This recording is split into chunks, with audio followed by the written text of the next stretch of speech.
രാവിലെ എഴുന്നേറ്റ് വന്ന് അച്ഛാ കാപ്പുടിയെന്നും പറഞ്ഞ് എന്നെ വിളിക്കുന്നു വിചാരിച്ചപ്പോ 10 മണി വരെ പൂക്കുറ്റി ഉറക്കമാണല്ലേ. എന്താണൊരു വഴി. മോളെ പവിഴം പവിഴം.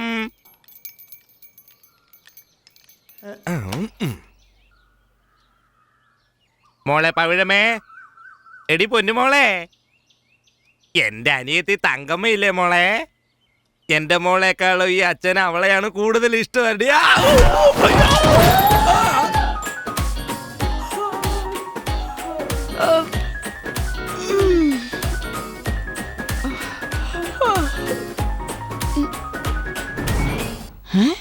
എന്താച്ചാ രാവിലെ പൂജാമുറിയിൽ കയറി തപസ് ചെയ്യുന്നേ? പ്രാർത്ഥനയാ.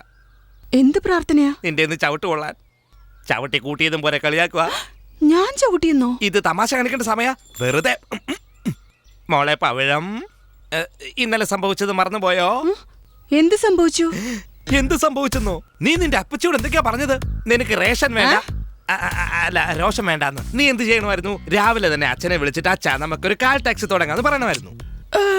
ഞാനൊരു ഫ്ലോയില് പറഞ്ഞതാച്ചാ. അത് തുടങ്ങണമെന്ന് നിർബന്ധമാണ്. ഫ്ലോയിൽ പറഞ്ഞതാ?